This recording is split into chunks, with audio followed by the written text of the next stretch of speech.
perkataan al-khala'a. Al-khala'a ni dia dalam Arab dia ada beza no.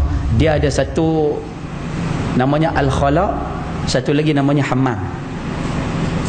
Boleh kita terjemah dalam bahasa kampung kita bagi senang faham ni. Khala' ni bilik air, yang kalau orang kampung panggil bilik air.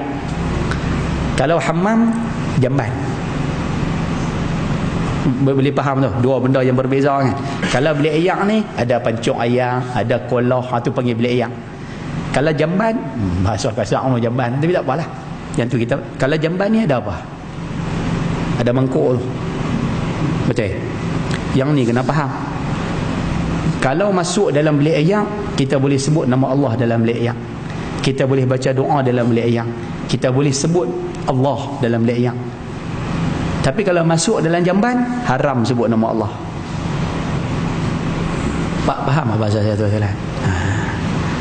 Oh, maknanya kalau masuk dalam bilik air Ustaz, boleh sebut nama Allah? Boleh. Kita nak ambil wuduk tu, bismillahirrahmanirrahim, wuduk. Lepas tu pula sebelum nak basuh muka, nawaitu raf'al hadasil asghari lillahi ta'ala. Boleh Ustaz? Boleh, sebab dia al-khala' bilik air. Tapi kalau jamban, tak boleh. Pasal apa ya Ustaz cerita benarnya ni? Pasal bilik air kita hari ni, dia cantum dua-dua. Yang ni yang kita nak bahas ni. Betul tak? Rumah kita hari ni, kalau duduk rumah taman, dia cantum terus dua-dua tu. Jadi apa? Nama tandas sahaja. Okay. Kalau rumah orang dulu-dulu, rumah orang kampung, dia akan buat dua macam tu. Dalam rumah ada bilik air, luar rumah jamban. Tu kata orang dulu mengaji. Orang lah Ustaz, hak duk jaga rumah, hak duk buat urusan rumah, hak duk jadi arkitek apa, tak tahulah. Hak mengaji ada juga, hak tak mengaji lagi banyak.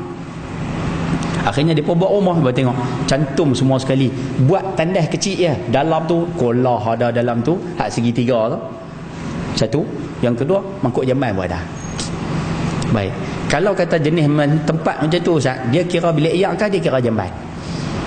Jawapan dia kira jamban. Jadi kalau kata dalam tandas kami Ustaz, ada sekali dengan mangkuk tu Ustaz, jadi kita hukum apa? Kita hukum sebagai tandas. Jadi bila tandas, kita tak boleh baca bismillah dalam bilik air tu. Kita tak boleh sebut nawaitu raf'al hadasil asghari dalam bilik air tu, tak boleh. Ataupun kita kena penyakit santau ke apakah, kadang-kadang nak mandi dalam bilik air tu kita selawat lah apalah. Boleh Ustaz? Tak boleh. Allahumma salli tu ada Allah, Allahumma salli, tak boleh. Lepas tu dah habis ambil sembahyang Ustaz, kami nak baca doa la ilaha illallah wahdahu la syarikalah wa asyhadu anna tak boleh Ustaz no dalam bilik air tu, tak boleh. Nampak gaya pasal ada mangkuk. Habis tu nak buat macam mana Ustaz? Yang ni yang tujuan kita mengaji tu. Kita suka mengaji nak bagi selesai problem naknya. Macam mana nak buat Ustaz? Lah ni macam ni.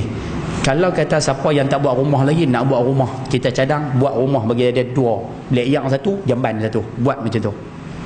Kalau siapa boleh buat macam tu. Yang kedua, siapa yang memang tak boleh buat Ustaz, saya beli rumah memang siap dah. Kalau jenis macam ni, bila masuk dalam bilik tersebut, jangan baca sebut nama Allah, jangan sebut nama Allah di mulut, sebut dalam hati tak apa. Nak bismillah, bismillah dalam hati. Nak nawaitu raf'al hadasil asghari pun dalam hati. Saat lagi nak baca doa, ambil wuduk Ustaz, dah habis wuduk nak baca doa, keluar pada jamban tu baru baca doa. Kan selama ni pakai dua redah baca bismillah macam tu saja kan, macam mana kan? Tu kata untung ngaji, untung. Walaupun tajuk simple lah, tapi untung ngaji lah. Kadang-kadang kita tak perasan benda yang kita buat tu kadang-kadang membawa kepada dosa. Sebut nama Allah dalam bilik air, dalam jamban, dosa.